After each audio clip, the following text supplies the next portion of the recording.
All right, guys, we're going to move on to the next section, which is going to be how do we get a solid electric chair after we've gone through our whip down and whip up to get set up in the right position and get the finishing mechanics just right. What we're doing, and where people sometimes get this wrong, is really flexible people who have flexible hamstrings present a problem. Because most people, when they try to do the electric chair, they try to make them do the splits and bring their leg to their head. And that can work on people who are not very mobile and don't have a lot of flexibility. But most people can just eat that. They'll just take that kind of pain and suffer through it. What we want is we actually want to take the mechanics of the pelvis and twist it apart. Because in the human body, there really are no joints that corkscrew. Even ball and socket joints have limitations in the pelvis because the back of the pelvis is more fixed. And so we're actually pulling the pelvis apart in a rotational finish as opposed to just spreading the legs across like a split. So let me show you what I mean. And I'll show you a really key detail on maintaining this top leg, because I got to get the leg that I underhooked up to my trap muscle right here, right on my shoulder. I want his leg resting right here. So we're in lockdown. From here, already got my setup. I've already gone through the whip down. And I've got his leg here on my shoulder, okay? When I get to here, and I bump this up to my shoulder, I want to call it, so it's screwing in the light bulb. So I'm actually rotating externally my hand, and here's why. If I just hug this leg, and he's got strong legs, he kicks his leg down, and he can break that grip, right? So I did all that work. And I say this all the time, it's not government work, so I don't want to do it twice. I want to do it one time.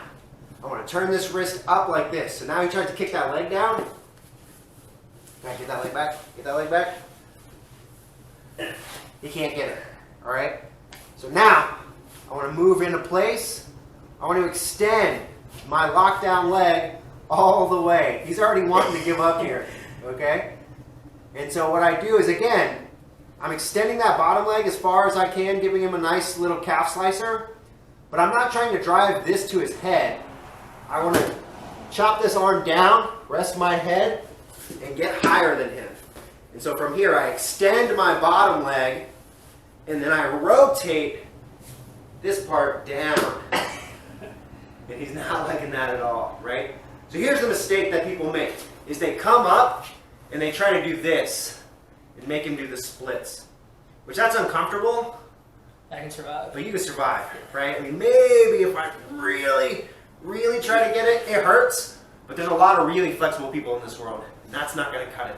So we keep this angle, right? I have this high angle. I cup high.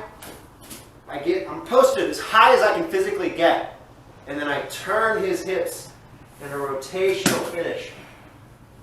And it really sucks. Yeah. And so people are going to feel this in different spots. You might feel it on the back hip. You might feel it in the front hip. So I'm extending these legs after I get to this post, and I'm rotating down. Let's look at it from the other angle. So we're here. Again, lock down. I have my underhook. I now whip down again, extending my feet, and I shuck and turn my hand up. Right? When I'm here, he's trying to kick that leg down. He can't do it. Right? I could just follow him up, take the 2 points. That's totally fine. Or we take that side angle.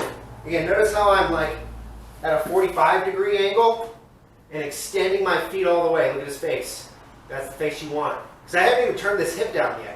This is just calf, right? Is that just calf? Yeah, that's when you, yep. And then when I turn down, that's the hip. So we get a little bit of a calf slicer, a little bit of a displacement of the hips. Okay? The great thing about the lockdown is you have time, right? You see Eddie Bravo play this, they even do drills, whip down, whip up, whip down, whip up. All right, when we're doing these drills, we want to make sure that we have that leg in the exact angle that we need it, that we're turning, and that they can't kick it down. Once I dominate that top leg and I'm up on my hand, I'm pretty much golden. At a minimum, I'm going to be able to get the sweep for the 2 points, and I'm going to be able to go into a new series of attacks that we're going to look at next.